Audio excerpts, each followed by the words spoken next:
Good evening, जय श्री कृष्ण, राधे राधे। नवीन Subodh school के online platform पर आपका हार्दिक स्वागत है। फटाफट ज्वाइन हो जाएंगे, फिर बात करेंगे। अपन बात करेंगे गणित के बारे में। आपको पता है ये गणित के आपके दो पार्ट हैं, दो बुक हैं। पार्ट फर्स्ट, भाग फर्स्ट, और पार्ट सेकंड, भाग सेकंड। ठीक है सर, आपको फर्स्ट पार्ट पढ़ा रहे हैं, फिफ्थ एक्सरसाइज चल रही है। अपन सेकंड पार्ट के बारे में बात करेंगे। ठीक है, सेकंड पार्ट में आपको ये भी पता होगा कि कितनी एक्सरसाइज है। एक समाकलन है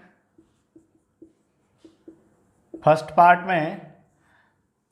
में आपकी 6 एक्सरसाइज है, फर्स्ट से लेके 6 तक, 7 से लेके आगे 6 से आगे सेकंड वाले पार्ट में। 8th एक्सरसाइज का नाम है समाकलन के अनुप्रयोग, एप्लीकेशन ऑफ डेरिवेटिव। इसका जो 8वीं प्रश्नावली का नाम है समाकलन के अनुप्रयोग, एप्लीकेशन ऑफ इंटीग्रेशन। साथ साथ में मैं इंग्लिश में बोल रहा हूँ, आपको ये टर्मिनोलॉजी याद रखनी अच्छी होती है, मैथ पढ़ने के लिए सुविधा होती है। देखो, समाकलन को इंटीग्रेशन बोलते हैं, समाकलन के अनुप्रयोग को क्या बोलते हैं, एप्लीकेशन ऑफ इंटीग्रेशन बोलते हैं। ठीक है, नवी एक्सरसाइज का नाम क्या है, अवकलन। क्या नाम है भैया, अवकल समीकरण बोलते हैं, अवकल समीकरण बोलते हैं, डिफरेंशियल इक्वेशन बोलते हैं। 10वीं प्रश्नावली है वो है आपकी सदिश, जिसको इंग्लिश में वेक्टर बोलते हैं, जो आपने 11th क्लास में फिजिक्स वाले सर ने पढ़ाया होगा, क्वांटिटी, वेक्टर, स्केलर। ठीक है, 11th एक्सरसाइज है आपकी 3D, थ्री डायमेंशनल। ठीक है, आपका थ्री डायमेंशनल मतलब उसका त्रिविमीय ज्यामिति। ठीक है, उसके बाद 12वीं एक्सरसाइज आपको दिख रहा होगा, 12वीं एक्सरसाइज का नाम है LPP बोलते हैं, वैसे लीनियर प्रोग्रामिंग प्रॉब्लम, इसको बोलते हैं रैखिक प्रोग्रामन समस्या। ठीक है, ये टर्मिनोलॉजी बहुत अच्छी मतलब रहती है यदि याद रखें तो। देखो, समाकलन इंटीग्रेशन बात तो वही है, लेकिन ठीक रहती है। आप आगे जाके BSc करोगे तो फॉरेन राइटर की बुक पढ़ें तो वहाँ पे प्रॉब्लम आती है। आप यहीं 12th लेवल पे देख लो, RD शर्मा की बुक मैथमेटिक्स की आती है, RD शर्मा की, फिजिक्स की SC वर्मा की होती है। वो सारी क्या है, इंग्लिश मीडियम है, तो इंग्लिश मीडियम थोड़ा सा अच्छा रहता है, आगे जाके पढ़नी पड़ेगी। ठीक है, इसका नाम है प्रोबेबिलिटी, प्रायिकता बोलते हैं इसको। यह आपका सेकंड वाला पार्ट है। ठीक है, सेकंड पार्ट जो फर्स्ट सर पढ़ा रहे हैं, बहुत अच्छा पढ़ा रहे हैं सर, रिवीजन करते रहो साथ साथ में। कोई दिक्कत आए फर्स्ट पार्ट में तो कमेंट कर दिया करो वीडियो के नीचे। ठीक है सर, प्रॉब्लम बता देंगे या फिर हम बता देंगे। ठीक है, कैसा भी कोई प्रॉब्लम आए आपको कमेंट करना है, या फिर स्कूल वाले नंबर पर कॉल कर लिया करो। कैसी भी कोई प्रॉब्लम आती है, देखो प्रॉब्लम आएंगी, यदि आप नहीं बताओगे तो फिर हमको कैसे पता नहीं लगेगा। बताया करो, शेयर किया करो, तभी आपका प्रॉब्लम तुरंत सॉल्यूशन होगा। अल्टीमेट पढ़ा रहे हैं सर। ठीक है, मैंने भी देखी उन सर की वीडियो, बहुत अच्छे से पढ़ाते हैं। ठीक है, बहुत अच्छा एक्सप्लेन किया है विद नॉलेज, अच्छे से एग्जाम्पल को, अनसॉल्व सवाल सारे के सारे करा रहे हैं सर, देखा होगा आपने। ठीक है, अपन सेकंड पार्ट की बात करेंगे। ये एक्सरसाइज है आपकी। ठीक है, समाकलन, integration, application of integration, differential equation, vector, 3D, LPP, probability. ठीक है, प्रायिकता। अब बात करते हैं, अब स्टार्ट अपन कौन सी करेंगे सबसे पहले। अब अपन स्टार्ट करेंगे सबसे पहले वेक्टर। उसका रीजन क्या है, देखो मैं पहले समाकलन स्टार्ट करने वाला था, लेकिन मैंने सर से पूछा कि वहाँ पे अवकलन चल रही है, आपकी अवकलन चल रही है ना, तो डिफ्रेंसिएशन चल रही है, वहाँ पे अवकलन चल रही है। तो अवकलन आप जानते हो समाकलन अवकलन का उल्टा होता है, तो वहाँ पे अभी सर ने समाकलन पढ़ने के लिए अवकलन आने चाहिए, तो सर ने अभी अवकलन पूरी कंप्लीट नहीं कराई है। तो जब कंप्लीट हो जाएगी आपकी फर्स्ट बुक में जो आपकी अवकलन एक्सरसाइज है वो कंप्लीट हो जाएगी, जब समाकलन स्टार्ट कर देंगे। तो तब तक अपन कौन सी पढ़ लेते हैं, वेक्टर पढ़ लेते हैं। ठीक है, 7 नंबर की एक्सरसाइज है। इधर देखेंगे, एक एक चीज को बहुत अच्छे से मैं एक्सप्लेन करूंगा विद एग्जाम्पल। फिर भी कोई दिक्कत आती है तो कमेंट कर देना भैया, कोई भी शर्माने की बात नहीं है। घर के आदमी अपन, कोई भी कैसी प्रॉब्लम आती है तुरंत कमेंट कर देना, जिससे कि मेरे को पता लग जाए, आपको कमेंट का जवाब मिल जाएगा। ठीक है, तुरंत पूछना है कैसी भी कोई डाउट है तो। ठीक है, तो मैं चैप्टर नंबर 10 के बारे में बात कर रहा हूँ, जिसका नाम है सदिश। ठीक है, वेक्टर। वेक्टर, इसको पढ़ाने से पहले मैं कुछ चीज़ बता रहा हूँ आपको क्वांटिटी के बारे में, ध्यान से सुनेंगे। क्वांटिटी किसे बोलते हैं, बताओ, पढ़ी हुई है ना क्वांटिटी, फिजिक्स वाले सर ने पढ़ाई होगी 11th क्लास में। क्वांटिटी किसे बोलते हैं, राशि किसे बोलते हैं? राशि किन्हें बोलते हैं? जिसको मापा जा सकता है, जिसको क्या कहा जाता है, मेजर किया जा सकता है, मापा जा सकता है, उसे क्या बोला जाता है, क्वांटिटी बोला जाता है। जैसे लंबाई हुआ, क्षेत्रफल हुआ, द्रव्यमान हुआ, आपका भार हुआ, ये सब मापे जा सकते हैं। आयतन हुआ, समझ में आ रहा है, घनत्व हुआ, ये मापे जा सकते हैं। जिनको मापा जा सकता है उसे क्या बोला जाता है, क्वांटिटी बोला जाता है। ठीक है, राशि बोला जाता है। अब राशि 3 प्रकार की होती हैं। ठीक है, राशि 3 प्रकार की होती हैं। नंबर 1, इसको मैं, राशि 3 प्रकार की होती है। नंबर 1 है अदिश राशि। कौन सी राशि है भैया? अदिश राशि स्केलर क्वांटिटी बोलते हैं, स्केलर क्वांटिटी बोलते हैं। ठीक है, नंबर 2 है वेक्टर सदिश राशि। नाम सुना सुना सा लगता है आपको, याद करो भैया, वेक्टर क्वांटिटी। उसके बाद नंबर 3 है टेंसर, जिसको प्रदिश बोला जाता है, प्रदिश राशि।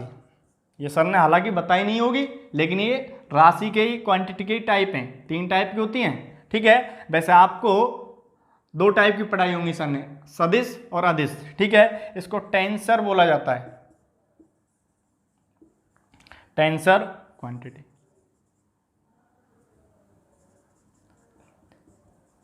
आपको सिर्फ सिलेबस में यही है आपके।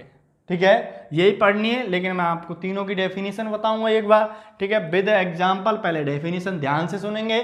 ठीक है, उसके बाद क्वेश्चन, आपके बुक के क्वेश्चन है। आपको पहले, सबसे पहले नंबर 1 बात, ठीक है, एनसीईआरटी, आपकी जो एनसीईआरटी है उस बुक के सारे सवाल करने पहले।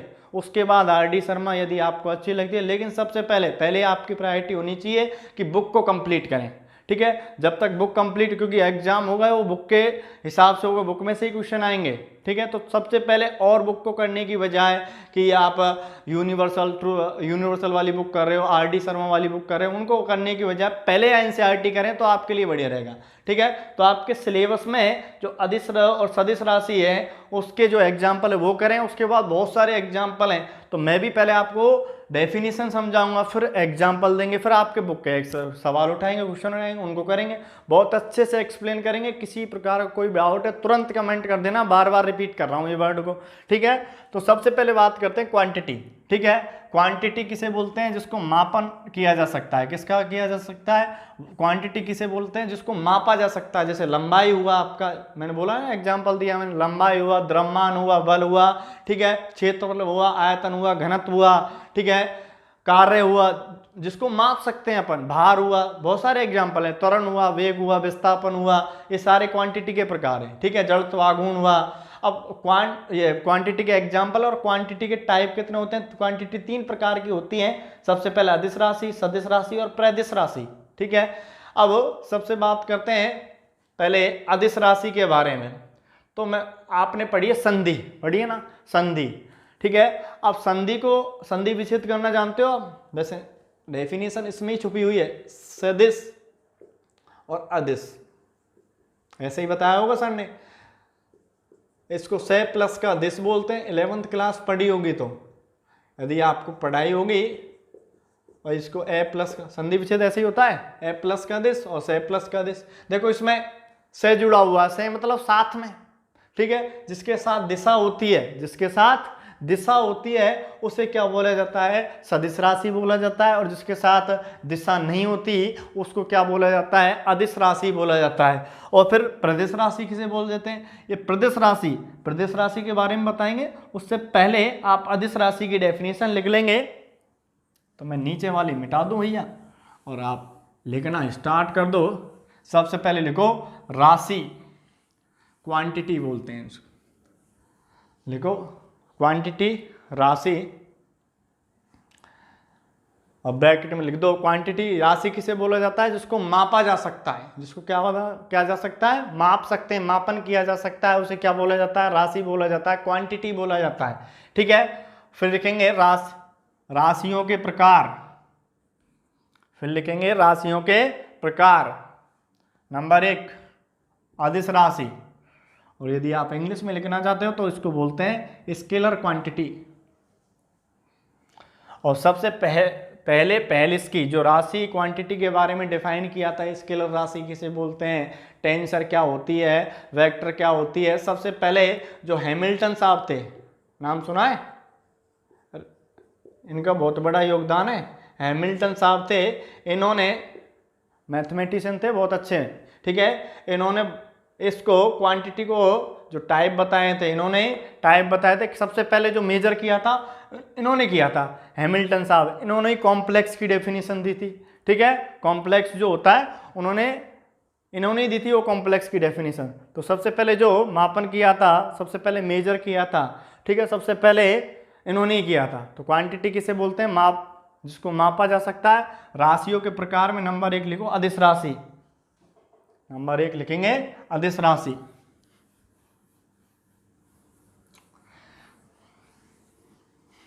लिखो भैया,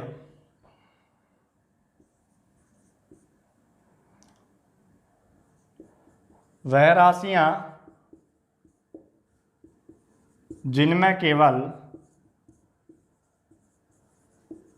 परिमाण होता है, क्या होता है भैया, मैग्नीट्यूड होता है, उसे अदिश राशि कहते हैं। क्या कहते हैं, अदिश राशि कहते हैं। समझ में आया होगा। स्केलर क्वांटिटी किसे बोलते हैं, जिसमें सिर्फ केवल मैग्नीट्यूड होता है, डायरेक्शन का कोई भी आपको डायरेक्शन शो नहीं कर रखी होती है, डायरेक्शन आपको पता नहीं है। यदि मैग्नीट्यूड सिर्फ ओनली मैग्नीट्यूड है, केवल परिमाण है, इस लाइन को अंडरलाइन कर लेना यहाँ पे, केवल परिमाण को। ठीक है, फिर एग्जाम्पल लिखेंगे भैया, उदाहरण, बहुत सारे उदाहरण है। ठीक है, आपका समय हुआ 5 सेकंड, 10 सेकंड, 20 घंटा, 50 घंटा, डायरेक्शन नहीं होती है ना।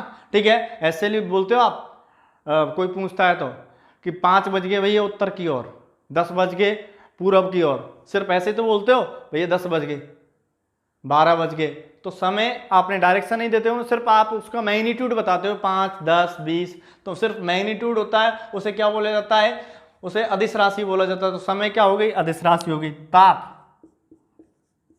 ताप हुआ, कितने टेम्परेचर है भैया, 43 डिग्री टेम्परेचर है, 44 डिग्री है, आप ऐसे बोलते हो 44 डिग्री पूरब की ओर है, पश्चिम की ओर है, तो नहीं बोलते हो ना, सिर्फ आप मैग्नीट्यूड बताते हो कितना डिग्री है भैया, 40 डिग्री। ठीक है, ताप भी कौन सी राशि हो गई, अदिश राशि हो गई। समझ में आ गई। ठीक है, उसके बाद क्षेत्रफल, पहले द्रव्यमान की बात कर लेते हैं। द्रव्यमान मास बोलते हैं, ठीक है, इसको इंग्लिश में मास बोलते हैं, द्रव्यमान। आप ऐसे बोलते हो किसी कितना वजन है भैया, 20 किलो, 50 किलो, 60 किलो, ठीक है, तो वहां पे भी आपको डायरेक्शन का कोई भी पता नहीं होता है, ऐसे बताते भी नहीं हो आपकी द्रव्यमान, मेरा द्रव्यमान कितना है, मैं 50 किलो का हूँ भैया, ऐसे बोलते हो मैं 50 किलो का हूँ पूरब की ओर, ऐसे नहीं बोलते हैं। सिर्फ वहां पे सिर्फ आपको मैग्नीट्यूड दिया होता है, सिर्फ आपको परिमाण दिया होता है, तो परिमाण होता है, डायरेक्शन नहीं, दिशा नहीं होती है, केवल परिमाण होता है, उसे क्या बोलते हैं, अदिश राशि बोलते हैं। तो द्रव्यमान भी क्या है, एक अदिश राशि का एग्जाम्पल है। ठीक है, उसके बाद क्षेत्रफल, आप खुद बहुत सारे लिख सकते हो। क्षेत्रफल भी ऐसे बोलते हो कि कितना क्षेत्रफल है भैया, 20, 50, 100, 200। ठीक है, क्षेत्रफल हुआ, आयतन हुआ, दूरी हुई 10 मीटर, 50 मीटर, 100 मीटर। ठीक है, दूरी हुई, और आदि। और भी बहुत सारे एग्जाम्पल हैं, ठीक है। हाँ, और भी आपके क्वेश्चन करेंगे बुक के अभी, ठीक है। तो इतना लिखो भैया, नंबर 1 लिख लिया। फिर नंबर 2 पे लिखेंगे सदिश राशि। अरे अल्टीमेट मजा आएगा, ठीक है। खुद ही पढ़ाने लग जाओगे। अगर ये वेक्टर अच्छे से पढ़ लिया तो 10वीं प्रश्नावली जो मैं पढ़ा दूंगा उसके बाद 5-7 दिन पढ़ के देखो, उसके बाद अल्टीमेट मजा आएगा। खुद दोबारा तुम्हारे जो आपके टच में कोई भी आपका जो विद्यार्थी, आपका क्लासमेट वगैरह, उसको पढ़ा के देखना, ठीक है। मजा आएगा अल्टीमेट तरीके से, लेकिन सुनना है ध्यान से, ठीक है। एक एक चीज़ को बहुत अच्छे से एक्सप्लेन कर रहे हैं बारीकी से। तो नंबर 2 पे लिखो भैया सदिश राशि। ध्यान से सुनना, और कोई भी प्रॉब्लम आती है, प्रॉब्लम आ सकती है क्योंकि मैं भी एक मनुष्य हूँ भाई, एलियन तो नहीं, ठीक है। मैं भी एक मनुष्य हूँ, तो कोई भी प्रॉब्लम आए तो तुरंत कमेंट कर देना है, कमेंट कर देना है। और कैसे भी कोई डाउट है तो कमेंट के थ्रू आपको जवाब दे देंगे, या फिर फ़ोन कर लेना इंस्टीट्यूट वाले नंबर पर, जिससे कि आपका सॉल्यूशन हो सके, ठीक है। तो वेक्टर क्वांटिटी किसे बोलते हैं, खुद लिख सकते हो। सदिश, जिसमें क्या परिमाण तो होता है, मापन करेंगे तो उसका द्रव्यमान तो होगा, ठीक है। परिमाण तो होता है, ठीक है। तो जिसमें केवल, उसमें तो केवल परिमाण था, इसमें क्या है, परिमाण और दिशा दोनों होते हैं। तो वह राशियां, खुद लिख सकते हो, वह राशियां जिनमें परिमाण व दिशा दोनों होते हैं, दोनों उपस्थित होते हैं, उसे सदिश राशि कहते हैं। क्या बोलते हैं भैया, सदिश राशि कहते हैं। समझ में आया होगा कंप्लीट किसी प्रकार का। सदिश, जिसमें साथ में क्या होती है, दिशा होती है। उदाहरण दो भाई, उदाहरण देते हैं। विस्थापन, विस्थापन में दिशा होती है, ठीक है। अब मैं बोल दूं आपको 5 मीटर, तो ये तो होगी दूरी। अब मैं बोल दूं 5 मीटर उत्तर की ओर, तो हो गया विस्थापन। समझ में आ रहा है। दूरी क्या थी, पहले वाले एग्जाम्पल में अदिश राशि में लिखा है मैंने दूरी। दूरी क्या अदिश राशि है, क्योंकि उसमें दिशा नहीं रहती। आप 5 मीटर बोल दो, 10 मीटर बोल दो, सिर्फ परिमाणित है, ठीक है। तो आपने बोल दिया 5 मीटर उत्तर की ओर या पश्चिम की ओर, तो 5 मीटर, तो आपने परिमाण बता दिया। और दिशा क्या बता दी, पश्चिम उत्तर बोल के दिशा बता दी। तो परिमाण और दिशा होती हैं, तो जब परिमाण और दिशा होती हैं उसे क्या बोला जाता है, सदिश राशि बोला जाता है। तो विस्थापन और दूरी में कोई भी अंतर नहीं है, सिर्फ एक दिशा का अंतर है। किसका अंतर है, दिशा का। और दिशा से ये आपको वेक्टर क्वांटिटी बन जाती है। फिर उसके बाद वेग, और उस वेग, और यहाँ पे वेग भी क्या है, एक सदिश राशि और एक चाल होती है। चाल होती है, चाल एक अदिश राशि होती है। चाल और वेग में कोई अंतर नहीं है, बस वेग आप बोल देते हो, उसमें डायरेक्शन आ जाती है, ठीक है। उसमें डायरेक्शन आ जाती है और कोई भी चेंज नहीं है, परिमाण वही रहता है, ठीक है। उसके बाद त्वरण, त्वरण हुआ आपका, बल हुआ, और विस्थापन, वेग, त्वरण, भार आदि, और बहुत सारे एग्जाम्पल हैं, ठीक है। उतारेंगे फटाफट। किसी भी प्रकार का कोई भी डाउट है, अभी आपके बुक के सवाल करेंगे, ठीक है। सदिश और अदिश राशि से रिलेटेड बुक के सवाल करेंगे, खुद कर दोगे सारे के सारे सवाल, ठीक है। उसके बाद लिखेंगे प्रदिश राशि नंबर 3। वैसे आपके सिलेबस में ये 2 ही हैं, लेकिन आपको नॉलेज के लिए मैं प्रदिश के बारे में बता देता हूं थोड़ा सा। नंबर 3 प्रदिश राशि।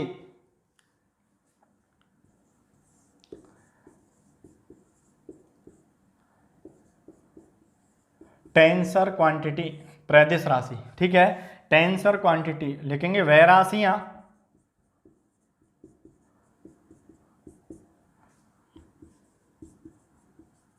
जिनमें परिमाण दिशा के साथ साथ परिवर्तित होता रहता है,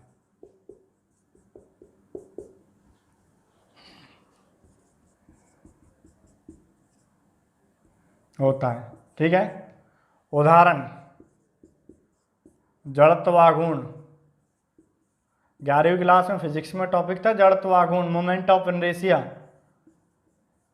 ठीक है, जड़त्वाघूर्ण ये आपका क्या है, प्रदिश राशि का उदाहरण है। ठीक है, लेकिन ये आपको पढ़नी नहीं है, आपके सिलेबस में नहीं है, नॉलेज के लिए। जिसमें क्या होती है, आपके जो परिमाण है वो डायरेक्शन के, अब मैं डायरेक्शन इधर चेंज कर दूं तो परिमाण और कोई चेंज हो जाएगा। यदि डायरेक्शन इधर कर दी तो परिमाण कुछ अलग चेंज हो जाएगा। डायरेक्शन पूरब की ओर कर दी तो जो मैग्नीट्यूड है परिमाण है और चेंज हो जाएगा। तो परिमाण किसके साथ साथ चेंज होता रहता है, परिमाण दिशा के साथ साथ परिवर्तित होता रहता है। इसमें परिमाण है आपका जो दिशा के साथ साथ कर लेना भैया इसको। ठीक है, परिवर्तित होता रहता है, उसे क्या बोला जाता है, प्रदिश राशि बोला जाता है। एग्जाम्पल है जड़त्वाघूर्ण, आपका टॉपिक है, वहां पे 11th क्लास में पढ़ाया होगा सर ने। ठीक है, नहीं पढ़ाया कैसे होती है वो भी बता देंगे, लेकिन आप ये कहाँ पे पढ़ोगे, वैसे मेनली कहाँ पे पढ़ोगे, क्योंकि इस पे ज्यादा डिस्कस करने की आवश्यकता नहीं, क्योंकि सिलेबस में ही नहीं है। ठीक है, सिलेबस में कौन सी है, स्केलर क्वांटिटी और वेक्टर क्वांटिटी है। टॉपिक का नाम ही आपका क्या है, वेक्टर है। ठीक है, तो ये टेंसर क्वांटिटी आप कहाँ पे पढ़ोगे, यदि बीएससी करोगे आप, यदि बीएससी करोगे तो मैथमेटिकल फिजिक्स आती है बीएससी सेकेंड ईयर में, वहाँ पे टेंसर क्वांटिटी पढ़ाई जाती है। और आप यदि गलती से एमएससी करते हो मैथ्स से, गलती से एमएससी करते हो मैथ्स से, तो वहाँ पे टेंसर नाम का एक पेपर ही चलता है। ठीक है, टेंसर एक बुक चलती है टेंसर की, प्रदिश की। ठीक है, तो वहाँ पे पढ़ेंगे अच्छे से। मैंने वैसे बता दिया है, इसमें जो परिमाण होता है वो दिशा के साथ साथ परिवर्तित होता है। दिशा जैसे ही चेंज की परिमाण भी चेंज हुआ। ठीक है, दिशा और कुछ की चेंज कर दी तो परिमाण भी चेंज हो जाता है। एग्जाम्पल जड़त्वाघूर्ण, मोमेंट ऑफ इनर्शिया।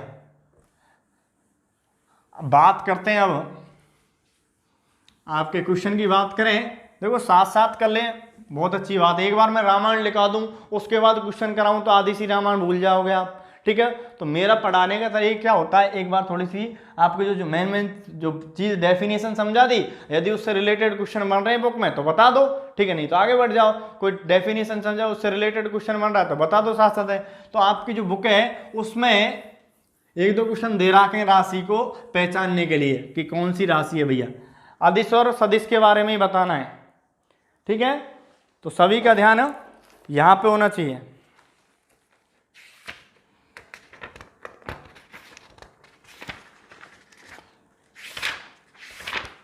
और कैसी कोई डाउट है तो कमेंट कर देना भाई।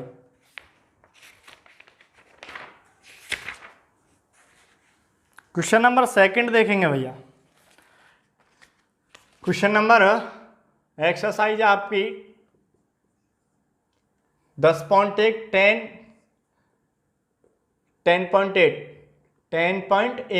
ठीक है। अब देखेंगे इधर क्वेश्चन नंबर सेकंड, सभी का ध्यान यहाँ पर होना चाहिए, एक एक चीज को आप खुद ही करोगे। अब देखो निम्नलिखित मापों को, मैंने बोला ना राशि क्या होती है, मापित होती है, जिसको मापन को अदिश व सदिश के रूप में बताना है आपको कि अदिश राशि है या सदिश राशि है। नंबर एक दूसरा सवाल उसमें नंबर 1 सबसे पहले बात कर रहा है कि 10 किलोग्राम। अब 10 किलोग्राम ये क्या हो गया, 10 किलोग्राम, 20 किलोग्राम, 50 किलोग्राम, 60 किलोग्राम, ये क्या हो गया, एक द्रव्यमान ही तो हो गया भैया। और द्रव्यमान कैसी राशि होती है, अदिश राशि होती है। तो ये क्या है, एक अदिश राशि है, स्केलर क्वांटिटी है। ये क्या है, अदिश राशि। समझ में आ रहा होगा। साथ साथ ये आपका क्वेश्चन था, ये मैंने आंसर लिख दिया। ठीक है, उसके बाद नंबर 2 खुद ही बताओगे। नंबर 2 आपका है 2 मीटर उत्तर पश्चिम। बताओ 2 मीटर उत्तर पश्चिम। आपको सिर्फ 2 मीटर देता, यदि 2 मीटर देता तो सिर्फ 2 मीटर क्या होती है, एक मैग्नीट्यूड होता। अब इसमें परिमाण, जो मैग्नीट्यूड बोलते हैं हिंदी में परिमाण, यहाँ पे परिमाण भी दिया हुआ है और दिशा भी दे रखी है, तो ये क्या हो जाएगी, ये सदिश राशि है। 2 मीटर आपको किधर जाना है, उत्तर पश्चिम में जाना है और कहीं पे जाना ही नहीं है, उत्तर पश्चिम। 2 मीटर किधर जाना है आपको, उत्तर पश्चिम में। तो डायरेक्शन आपको दे दी, दिशा दे दी, तो जहां पे दिशा होती है वो कौन सी राशि होती है, सदिश राशि होती है। उसके बाद आपको दे रखा है नंबर 3 40 डिग्री।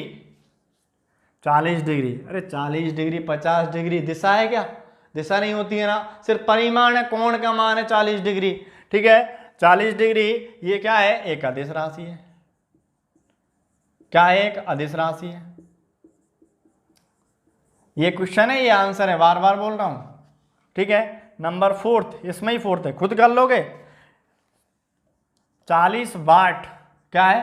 वाट किसका मात्रक होता है? शक्ति का मात्रक होता है। और शक्ति क्या होती है? अदिश राशि होती है भाई। ठीक है, नंबर 5 कूलाम। और कूलाम भी क्या है? एक अदिश राशि है, 10 की पावर -19 कूलाम। ये भी क्या है? एक अदिश राशि है। सब चीज आप खुद जानते हो। नंबर 6 सेकंड का ही 6 है, 20 मीटर प्रति सेकंड स्क्वायर। अब ये बताओ किसका मात्रक है? 20 मीटर प्रति सेकंड स्क्वायर किसका मात्रक है? ये त्वरण बन गया भैया। ये और त्वरण कैसी राशि होती है? एक सदिश राशि होती है। तो ये कैसी राशि है? एक सदिश राशि है, वेक्टर क्वांटिटी है। समझ में आ रहा है? किसी भी प्रकार का कोई भी डाउट है तो कमेंट करके बताओ भैया, यहां तक कोई भी डाउट हो तो। ठीक है, उसके बाद क्वेश्चन नंबर 3 यहीं पे कर देता हूं। क्वेश्चन नंबर 3 खुद बता दोगे। ठीक है, ऐसे सवाल हैं आपके।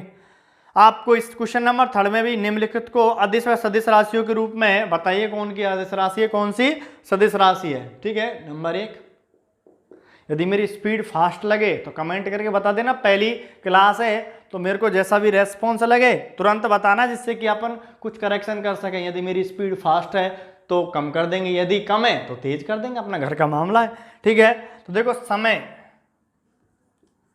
समय कालांश या समय कौन सी राशि होती है? अरे 50 सेकंड, 10 घंटा, 20 घंटा, ये कौन सी राशि है? ये अदिश राशि है। ठीक है, उसके बाद दूरी।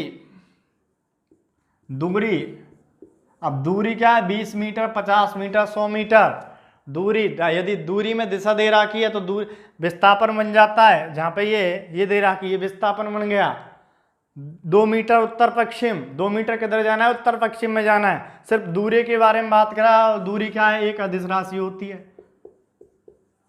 समझ में आ रहा होगा? मैंने पहले डेफिनेशन समझाई है, एग्जाम्पल दिए, उसमें दिशा होनी चाहिए सदिश में। और अदिश में क्या है? दिशा का कोई भी अपन को पता नहीं रहता है, दिशा होती नहीं है उसमें। उसके बाद नंबर 3 है आपका बल। नंबर 3 है आपका बल, फोर्स बोलते हैं इसको। और बल क्या है? एक सदिश राशि है।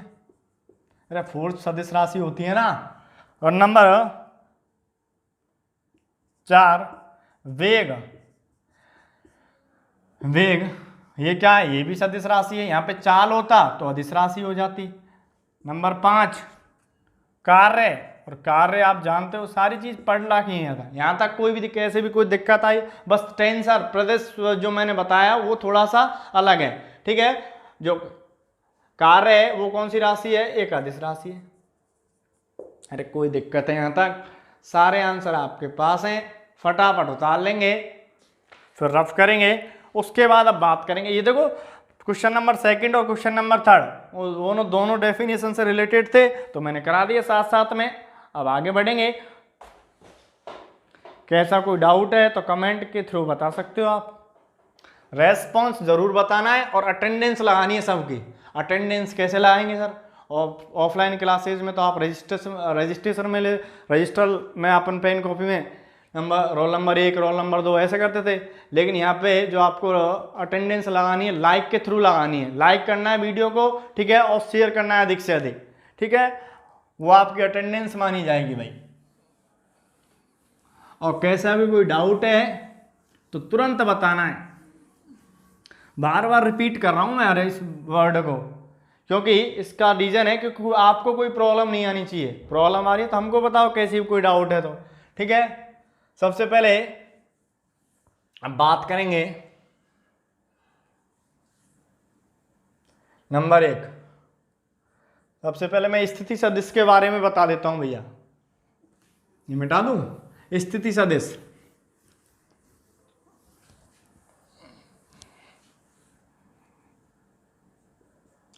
नंबर 1 स्थिति सदिश।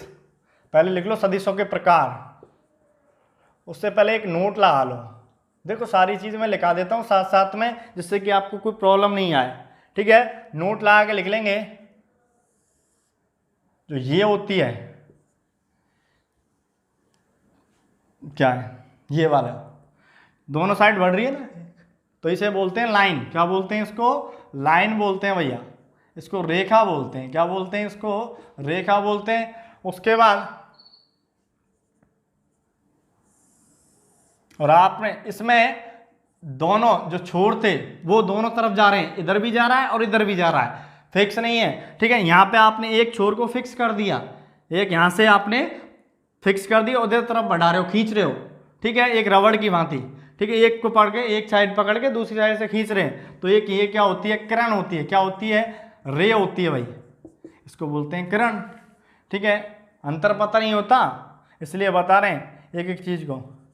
और ये आपके ने दोनों छोर ही फिक्स कर रखे हैं, ए और बी, तो इसे बोलते हैं रेखाखंड।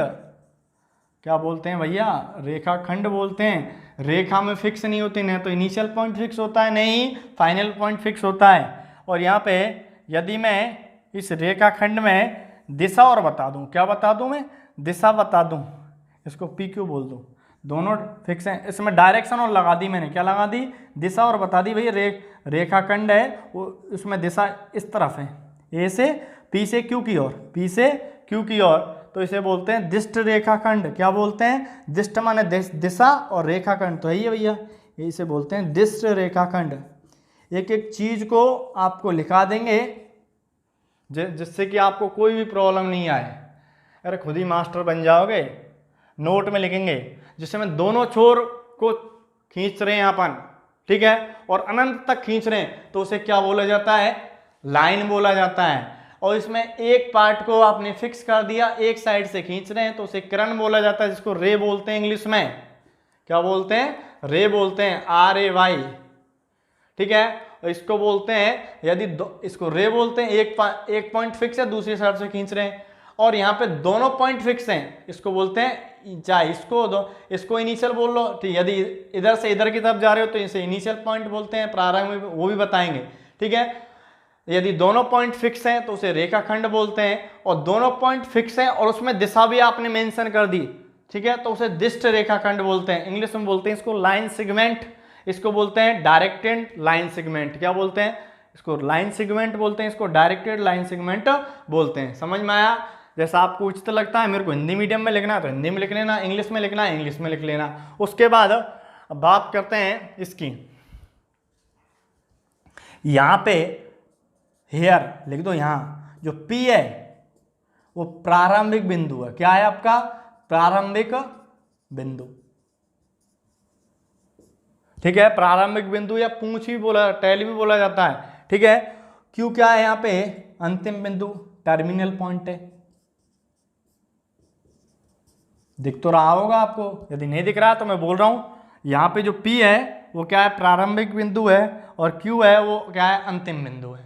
ठीक है, यह आपने नोट में लिख लिया होगा। उसके बाद लिखेंगे सदिशों के प्रकार। और यदि नहीं लिख रहा है तो वीडियो को रोक के आराम से लिखें। प्रॉपर नोट्स बनाने हैं आपको, जिससे कि आगे कोई प्रॉब्लम नहीं हो आपको। तो लिखेंगे सदिशों के प्रकार, टाइप्स ऑफ वेक्टर।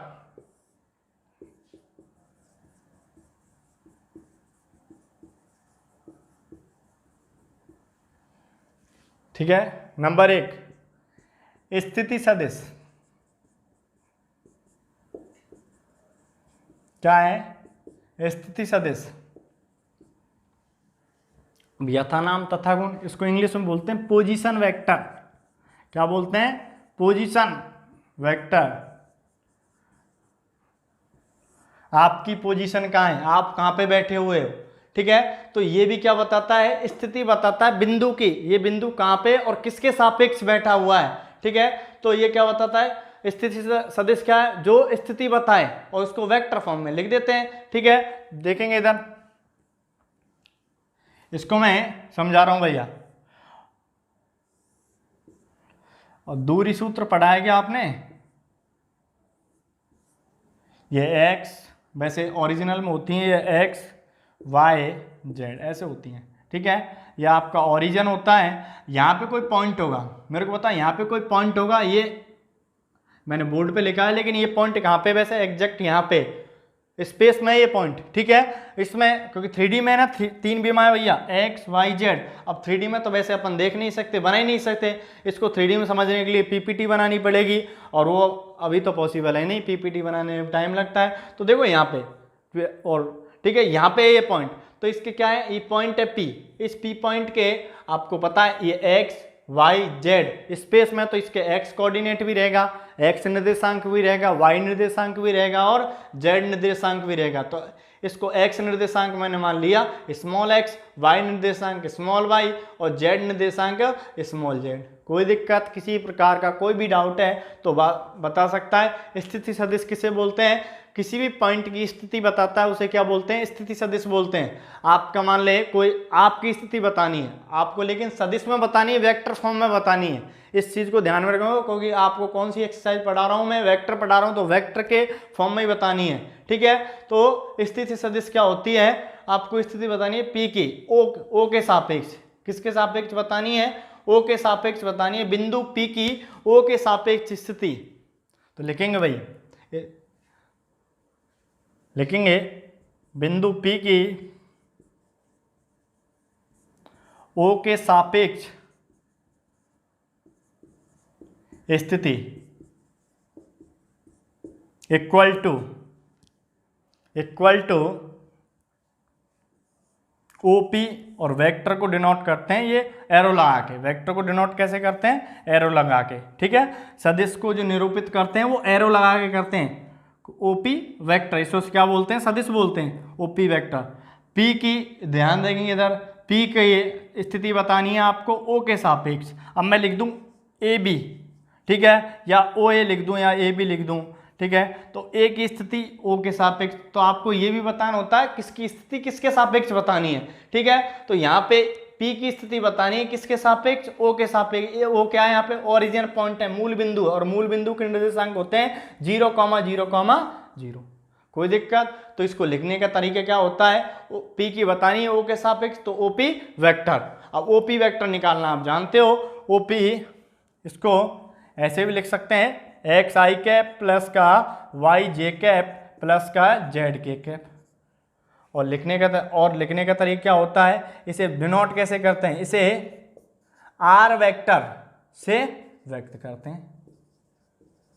दोबारा रिपीट कर रहा हूं भैया, सभी का ध्यान यहाँ पे होना चाहिए। स्थिति सदिश किसे बोलते हैं, इंपॉर्टेंट है। स्थिति सदिश वह सदिश जो बिंदु की स्थिति बताए, बिंदु की स्थिति बताए। अब ये स्थिति बतानी है आपको, इसकी स्थिति कहाँ है, वेक्टर फॉर्म में। तो कैसे लिखेंगे, अब स्थिति बताने के लिए ये भी बताना होता है किसके सापेक्ष बता रहे हैं, ठीक है। तो बिंदु P की O के सापेक्ष स्थिति तो क्या होती है, OP वेक्टर, ठीक है, OP वेक्टर। यदि ये आपको किसकी बतानी हो, पॉइंट पीछे रखना है, यहाँ पे जो अंतिम पॉइंट है वो पीछे रखना है, प्रारंभिक पॉइंट पहले लिखना है। प्रारंभिक बिंदु क्या है आपका, ये रहा O, तो O को पहले, अंतिम बिंदु को पीछे। और वेक्टर को प्रदर्शित करने का तरीका ये होता है, ऊपर ये एरो के साइन से अपन प्रदर्शित करते हैं। अब यहाँ पे OP वेक्टर, और निकालने का तरीका क्या होता है, OP वेक्टर कैसे निकालते हैं। अब ओरिजिन है, वैसे दो बिंदुओं के बीच बताऊंगा ये भी, यदि दो बिंदु दे रखे हैं आपके पास और दो बिंदु दे रखे हैं, तो दोनों बिंदुओं के बीच के, दो बिंदु दे रखे हैं और दो बिंदुओं के बीच का आपको सदिश निकालना है। तो P में से O के पॉइंटर को घटा देंगे और I cap J cap K cap लगा देते हैं, वो क्या आ जाता है आपका सदिश आ जाता है। लेकिन O क्या है आपका, ओरिजिन 0,0, तो घटाने से कोई भी फर्क नहीं पड़ता है, वो ही आएगा एक्स आई कैप प्लस का वाई जे कैप प्लस का जेड के कैप। और इसे आर वेक्टर से भी व्यक्त करते हैं, तो मैं लिख सकता हूं अतः आर वेक्टर बराबर एक्स आई कैप प्लस का वाई जे कैप प्लस का जेड के कैप। कोई दिक्कत यहाँ तक, किसी प्रकार का कोई भी डाउट है तो बता सकते हैं भाई, ठीक है। यहाँ तक उतारेंगे, डायग्राम बनाएंगे।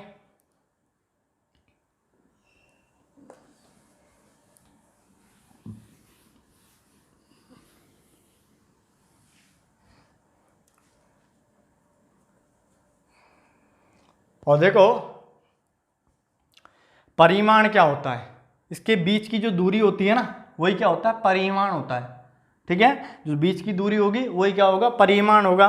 तो जो आपको वैसे भी वेक्टर का जो परिमाण निकालना है या ओपी वेक्टर का परिमाण निकालना है, परिमाण इसमें स्टार लगा लेना छोटा सा और परिमाण लिख देना। परिमाण निकालने का तरीका ये होता है भाई, ठीक है, एक्स के गुणांक का स्क्वायर प्लस वाई के गुणांक का स्क्वायर प्लस एक्स जो आई कैप के गुणांक का स्क्वायर और जे कैप के गुणांक का स्क्वायर और के कैप के गुणांक का स्क्वायर, ये होता है परिमाण निकालने का। और वैसे आपको डायग्राम में देखना क्या होता है, परिमाण कहाँ पे होता है, जो ओ और पी की बीच की दूरी होती है, बीच की दूरी फॉर्मूला पढ़ा है आपने 10वीं क्लास में, दूरी सूत्र, ठीक है, दो बिंदुओं के बीच की दूरी क्या होती है, वही आएगा, परिमाण होता है, निकल के आएगा आपका एक्स स्क्वायर प्लस का वाई स्क्वायर प्लस का जेड स्क्वायर, निकाला, दोनों का स्क्वायर किया और इसका स्क्वायर जे कैप के गुणांक का स्क्वायर के कैप के गुणांक का स्क्वायर और फिर स्क्वायर रूट लगा दिया, क्या लगा दिया, स्क्वायर रूट लगा दिया, और ये क्या हो गया, परिमाण हो गया। और परिमाण को प्रदर्शित कैसे करते हैं, ओपी का निकालना है, ओपी वेक्टर का, तो इसको मॉड लगा देते हैं, क्या लगा देते हैं, मॉड लगा देते हैं, और निकाला आपने अभी है एक्स स्क्वायर प्लस का वाई स्क्वायर प्लस का जेड स्क्वायर। निकालते कैसे, और डायग्राम में कहाँ पे होता है भैया, डायग्राम में ये रहा अपना, कहाँ पे होता है, ओपी वेक्टर या इसको आर वेक्टर, ये बीच की जो दूरी होती है ये होता है परिमाण। कोई दिक्कत यहाँ तक, और डायरेक्शन दिखाना चाहते हो तो ऐसे दिखा सकते हो। पी का आपको ओ के सापेक्ष स्थिति बतानी है, वो क्या हो जाएगी, पी की स्थिति हो जाएगी, ठीक है। नंबर 2 समझ में आया होगा। और आपको अब मैं बोलूं स्थिति सदिश क्या होता है, एक्स आई कैप प्लस का वाई जे कैप प्लस का जेड के कैप, आपको डायरेक्ट आर वेक्टर याद रखना है, एक्स आई कैप प्लस का वाई जे कैप प्लस का जेड के कैप, और आया कहाँ से, वो पूरा अच्छे से एक्सप्लेन कर दिया, ठीक है। तो नंबर 2 परिमाण निकालना आपको आ गया, जो आई कैप है उसके कोफिशिएंट है उसका स्क्वायर करना है, जे कैप के कोफिशिएंट का स्क्वायर करना है, के कैप के कोफिशिएंट का स्क्वायर करना है। तो सबसे पहले नंबर 2 जो सदिश का प्रकार है उसमें नंबर दो लिखेंगे शून्य सदिश,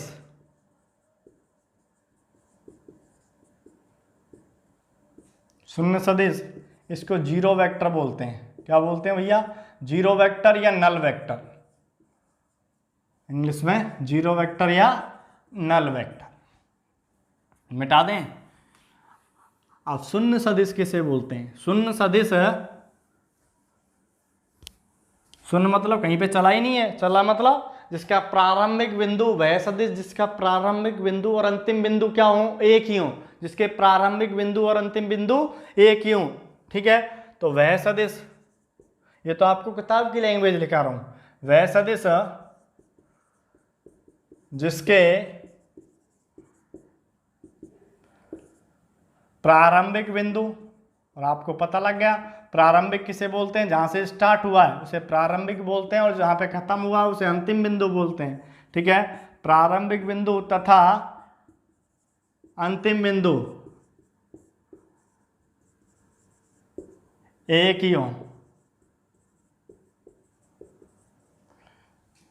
क्या हो, एक ही हो, उसे शून्य सदिश कहते हैं, ठीक है। यहाँ पर दूसरी डेफिनेशन, इसके प्रारंभ, आपने एक क्या करी, एक रिंग ली या कोई डोरी ली, उसको एक छोर और दूसरे छोर को अलग करा और दोनों को मिला दिया एक ही जगह पे, तो क्या बन गया, वो जीरो सदिश बन गया, एक जीरो बन जाएगी, एक तरीके से गोल बन जाएगा, ठीक है। उसका प्रारंभिक बिंदु भी है वहीं पे, और एक आपने रिंग ली, एक छल्ला डोरी ली एक तरीके से, उसके दोनों छोर पकड़ लिए और दोनों छोरों को मिला दिया, तो क्या बन जाएगा, एक जीरो वेक्टर बन जाएगा, वेक्टर फॉर्म में बात करें तो, ठीक है। या दूसरी डेफिनेशन क्या होती है, वह सदिश जिसका परिमाण क्या हो, जिसका परिमाण शून्य हो, जिसका परिमाण क्या हो, शून्य हो, उसे क्या बोला जाता है, शून्य सदिश नल वेक्टर बोला जाता है, ठीक है। इसे अब व्यक्त करने का तरीका क्या होता है, इसे ओ जीरो लगा के और वेक्टर लगा दिया, या ठीक है ए वेक्टर भी लिखते हैं बहुत से, ठीक है। अब देखो इसका प्रारंभिक बिंदु भी है, अंतिम बिंदु भी है, या कैसे भी लिख सकते हो, पी वेक्टर भी लिख सकते हो, इसका प्रारंभिक बिंदु भी यही है, अंतिम बिंदु भी यही है, से व्यक्त करते हैं। आपकी जैसी इच्छा वैसे कर देना। और स्टार लगा के लिख लो, जो इम्पोर्टेंट है, पूछा जा सकता है कॉम्पिटिटिव एग्जाम में। जो शून्य सदिश होता है उसका दिशा का निर्धारण नहीं कर सकते, क्योंकि आपको ये बता दिया मैंने, जीरा पॉइंट ये पॉइंट है, ये शून्य सदिश है, न तो ये चला कहीं पे, इसका प्रारंभिक बिंदु भी यही है और अंतिम बिंदु भी यही है, तो ये शून्य सदिश हो गया। शून्य सदिश का आप ये नहीं बता सकते कहाँ पे जा रहा है, उत्तर दिशा में जा रहा है, दक्षिण दिशा में जा रहा है, पूर्व में जा रहा है या पश्चिम में जा रहा है, ठीक है, तो ये नहीं बता सकते आप, तो शून्य सदिश का दिशा का निर्धारण नहीं कर सकते। तो लिख सकते हैं स्टार लगा के, जो याद रखना है आपको कंपटीशन के हिसाब से, ठीक है। शून्य सदिश और समझा भी दिया कैसे नहीं कर सकते, आप ये बता सकते हो किधर किधर साइड है, नहीं बता सकते डायरेक्शन, ठीक है, क्योंकि इसका अंतिम बिंदु, और ये शून्य सदिश है क्योंकि इसका अंतिम बिंदु और प्रारंभिक बिंदु एक ही है, तो शून्य सदिश की दिशा का निर्धारण नहीं किया जा सकता या अनिर्धारित रहती है, बात एक ही है।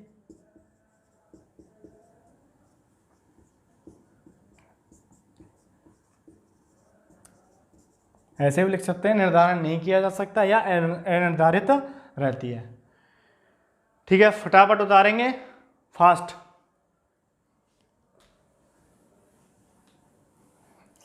आराम से पढ़ाएंगे, कोई भी दिक्कत नहीं आएगी, आराम से पढ़ो घर पे बैठ के, आपको तो यहाँ पे भी नहीं आना है, मोबाइल पे आराम से पढ़ना है हेडफोन लगा के।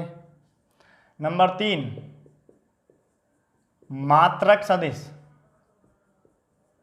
नंबर 3, मात्रक सदिश, या इसको इकाई सदिश भी बोला जाता है। क्या बोला जाता है इसको? इकाई सदिश भी बोला जाता है भैया, जो यूनिट वेक्टर बोलते हैं इंग्लिश में, यूनिट वेक्टर। अरे समझ में आ रहा है कि नहीं आ रहा? वैसे ही चल रहा हो कहीं पे, कमेंट करके बता देना भैया। बेसिक सी चीज़ बता रहा हूँ, छोटी छोटी चीज़ बता रहा हूँ, यदि नहीं समझ में आया तो वीडियो को दोबारा देखना है। ऑनलाइन का फ़ायदा यही होता है, और फिर भी कोई दिक्कत आती है तो कमेंट कर देना है या फिर कॉल कर लेना है स्कूल वाले नंबर पर। अब देखो, मात्रक सदिश या इकाई सदिश। इकाई मतलब एक, जिसका परिमाण क्या हो, एक हो, उसे क्या बोला जाता है? इकाई सदिश बोला जाता है। तो लिख सकते हैं वह सदिश जिसका परिमाण एक हो, जिसका परिमाण एक हो, ठीक है। इसे एक कैप लगाते हैं, ठीक है, किसी भी वेक्टर का। यदि आपको ए वेक्टर दे रखा है, यदि आपको ए वेक्टर दे रखा है और उसका क्या निकालना है? मात्रक सदिश निकालना है, इकाई सदिश निकालना है, तो उसको क्या करेंगे? इसके कैप लगा देंगे भैया। इकाई का मतलब होता है कैप, इसको कैप लगा देंगे। व्यक्त करने का तरीका है, किसे समझ में आ रहा है ना? ए वेक्टर का आपको इकाई सदिश निकालना है, तो वेक्टर पे ए कैप लगा दिया तो क्या बन गया? इकाई सदिश बन गया। इसे ए कैप से व्यक्त करते हैं। अभी तो व्यक्त करना बताया मैंने, निकालते कैसे? वो ये फॉर्मूला होता है। अतः ए कैप बराबर ए वेक्टर, उसके वेक्टर में उसके परिमाण का भाग दे देते हैं, उसके परिमाण का भाग दे देते हैं, तो क्या बन जाता है? आपका इकाई सदिश बन जाता है। नीचे वाला को तो मैं रफ कर रहा हूँ भैया, इस चीज़ का ध्यान रखना। जीरो वेक्टर की दिशा का निर्धारण नहीं कर सकते अपन, ठीक है। आपको मात्रक सदिश निकालना है, तो मात्रक सदिश निकालने का तरीका क्या होता है? उसके वेक्टर में उसके मैग्नीट्यूड का भाग दे दो, परिमाण का भाग दे दो, मात्रक सदिश बन जाता है, ठीक है। अब यहाँ पे लिख लेंगे, स्टार लगा गया, छोटे छोटे पॉइंट लगा गए। एक्स अक्ष के अनुदिश, एक्स अक्ष के अनुदिश मात्रक सदिश या इकाई सदिश या एकांक सदिश भी बोलते हैं, इसको एकांक सदिश भी बोला जाता है। वो क्या होता है? आई कैप होता है, ठीक है। वाई अक्ष के अनुदिश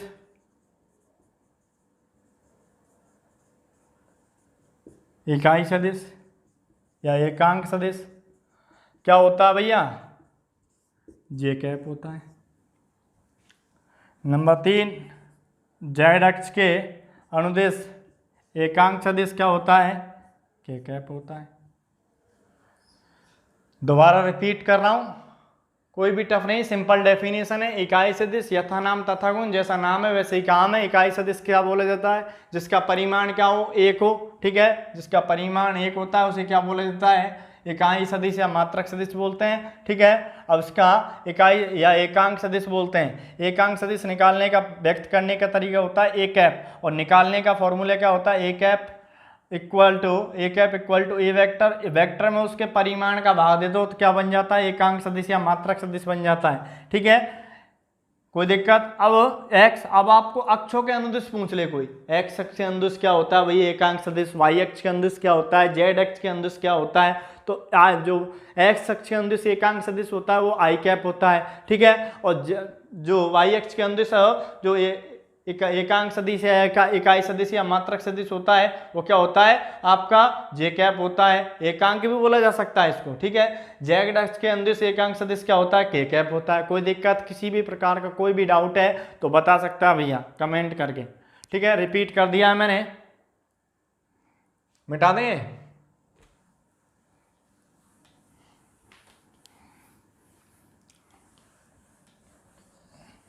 नॉर्मल डेफिनेशन बता रहे हैं, ठीक है। आपको 2 सवाल तो कराए दिए हैं बुक के, समझ में आया होगा। नोट्स को बहुत अच्छे से बनाना है क्योंकि नोट्स आपको काम आएंगे, अब भी काम आएंगे और पास आउट हो जाओगे तब भी काम आएंगे। यदि गलती से आपको पढ़ाने का काम पड़ गया तो वहाँ पे भी काम आते हैं। नंबर 3 है आपका सह आदिम, इसका दूसरा नाम है सह प्रारंभिक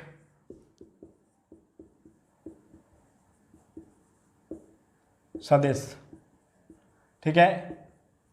सह आदिम या सह प्रारंभिक सदिश को इनिशियल वेक्टर, ठीक है। सह प्रारंभिक बोला है मैंने।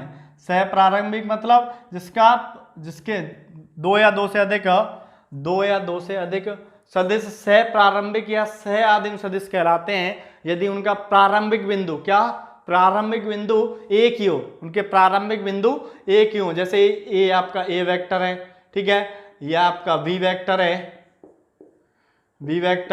यह आपका सी वेक्टर है। अब देखो ए vector, B vector, C vector कि देखो स्टार्ट कहाँ से हो रहे हैं? यहाँ से, और खत्म यहाँ पे।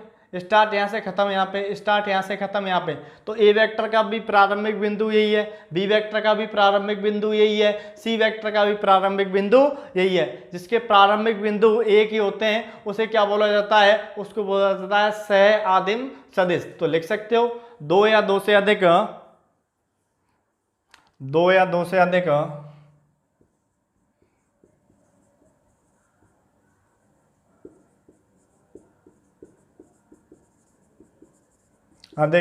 सदिश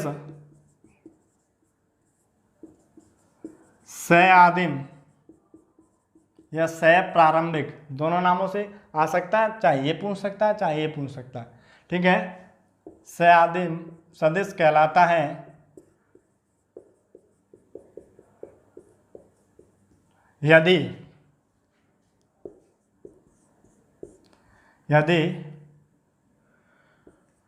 उनके किनके बात हो रही है? 2 या 2 से अधिक सदिशों की बात हो रही है। उनके प्रारंभिक बिंदु एक ही हो। क्या हो? एक ही हो। उसे क्या बोला जाता है? सह आदिम सदिश बोला जाता है, ठीक है। उदाहरण, एग्जाम्पल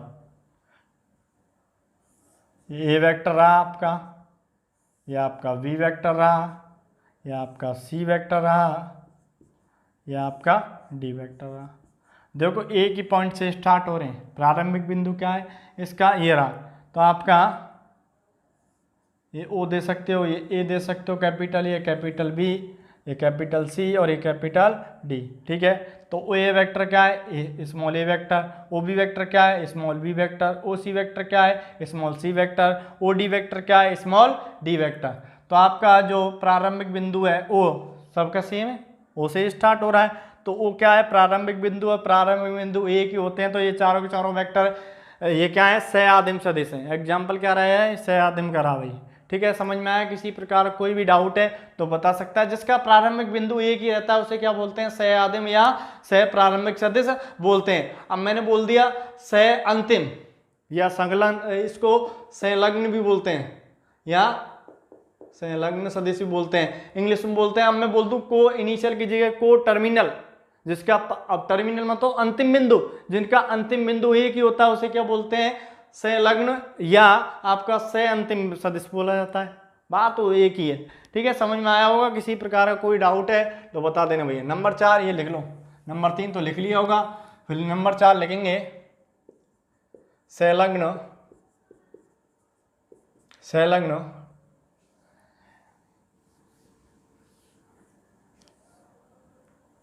या सह अंतिम सदिश, एक ही है वो बात। ठीक है, इंग्लिश में बोलते हैं को टर्मिनल वेक्टर। तो लिख सकते हो दो या दो से अधिक सदिश संलग्न, आपको करेक्शन नहीं करना है, मैं तो मिटा सकता हूं, आप मिटा नहीं सकते। दो या दो से अधिक सदिश संलग्न सदिश कहलाते हैं यदि उनका प्रारंभिक बिंदु के स्थान पर, अब अंतिम की बात कर रहे हैं तो अंतिम लिख देंगे, अंतिम बिंदु एक ही हो। क्या हो, अंतिम बिंदु एक ही हो, उसे क्या बोला जाता है, आपका संलग्न सदिश बोला जाता है। उदाहरण लिख सकते हो, यह आपका यहां से स्टार्ट हुआ, यहाँ पे खत्म, ये यहाँ से स्टार्ट हुआ, यहाँ पे खत्म, इसको ए वेक्टर दे दो, इसको बी वेक्टर दे दो। ठीक है, इसको, और यहाँ से स्टार्ट हुआ, यहाँ पे खत्म, इसको सी वेक्टर देखो। स्टार्ट तो यहाँ पे हो रहे हैं, खत्म कहाँ पे हो रहे हैं, इस पे खत्म हो रहे हैं, क्योंकि डायरेक्शन किधर है, इधर की साइड है। यहाँ से स्टार्ट हो रहे हैं, यहाँ पे खत्म हो रहे हैं, तो ये आपका अंतिम बिंदु रहेगा, इनका प्रारंभिक बिंदु ये रहेगा। ठीक है, तो अंतिम बिंदु पर एक ही अंतिम बिंदु है सबका, तो अंतिम बिंदु जिसके समान होते हैं उसे क्या बोलते हैं, संलग्न सदिश बोलते हैं। उदाहरण ये रहा आपके सामने। ठीक है, फटाफट उतार लेंगे। किसी भी प्रकार कोई डाउट है तो कमेंट के थ्रू बताएंगे।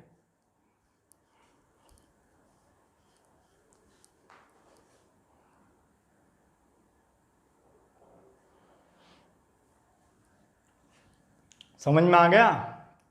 तो सबसे पहले रिवीजन जरूर करना है रोजाना, जितना पढ़ाया, चाहे फिजिक्स में पढ़ाया, चाहे केमिस्ट्री में पढ़ाया, चाहे मैथ में। और मैथ की एक खास बात आप खुद जानते हो, 12th क्लास के स्टूडेंट हो, अब बालक नहीं हो, बच्चे नहीं हो। ठीक है, खुद जानते हो, जितना प्रैक्टिस करोगे आप, जितनी आप रगड़ करोगे मैथ की, जितनी आप रफ कॉपी भरोगे, उतना आपको याद रहेगी। ठीक है, इसका प्रॉपर्टी ये कि ये बोलती है तभी मैं याद रहूंगी जब मेरे को लेके बैठेगा। ठीक है, मेरे खुद के साथ रखेगा, तो साथ में रखनी है हमेशा। ठीक है, तो अब ये जितनी भी मैंने आज लिखाई हैं, आज की क्लास में जो मैंने लिखाई हैं, सबसे पहले सदिश के राशि के बारे में बताया, सदिश क्या होता है, अदिश क्या होता है, प्रदिश क्या होता है। उसके बाद ये 4 डेफिनेशन बताई है, स्थिति सदिश क्या होता है, जीरो वेक्टर क्या बोलते हैं, ठीक है, मात्रक सदिश क्या बोलते हैं, उसके बाद जो सह आदिम सदिश क्या बोलते हैं, और इस क्या है संलग्न सदिश क्या बोलते हैं। सारी डेफिनेशन आपको ये दिमाग में होनी चाहिए, क्योंकि आपके क्वेश्चन जो आगे एक्सरसाइज क्वेश्चन है ये यहीं से होंगे। ठीक है, सिंपल क्वेश्चन है, फ्री के नंबर है 7 नंबर। यदि आप एक बार अच्छे से पढ़ लो ना तो रिवीजन करने की भी आवश्यकता नहीं है। एक आपको अच्छी बात बताऊँ इस प्रश्नावली की, इसको बार बार रिवीजन करने की आवश्यकता नहीं, बहुत सिंपल क्वेश्चन पूछता है यहाँ से। ठीक है, इसका तो क्या प्रोजेक्शन निकालिए, इसका डॉट प्रोडक्ट कीजिए, आगे पढ़ाऊंगा। ठीक है, नॉर्मल सी चीज़ पूछता है, बहुत फ्री के नंबर है 7 नंबर। ठीक है, तो ये अच्छे से पढ़ना है आराम से। ठीक है, किसी प्रकार कोई डाउट है तो बता देना भैया। तो आज के लिए इतना ही। ठीक है, कल मिलते हैं रेस्पॉन्स कैसा लगा, समझ में कैसा आया, स्पीड फास्ट है तो धीरे कर लेंगे अपन, यदि स्पीड धीरे है तो फास्ट कर लेंगे। घर का मामला है तो रेस्पॉन्स ज़रूर बताना है और अधिक से अधिक वीडियो को शेयर करना है, ठीक है, और लाइक करना है क्योंकि अटेंडेंस लगानी है आपको, ठीक है। तो आज के लिए इतना ही, कल मिलते हैं। जय श्री कृष्णा, राधे राधे, थैंक यू सभी को भैया, टेक केयर।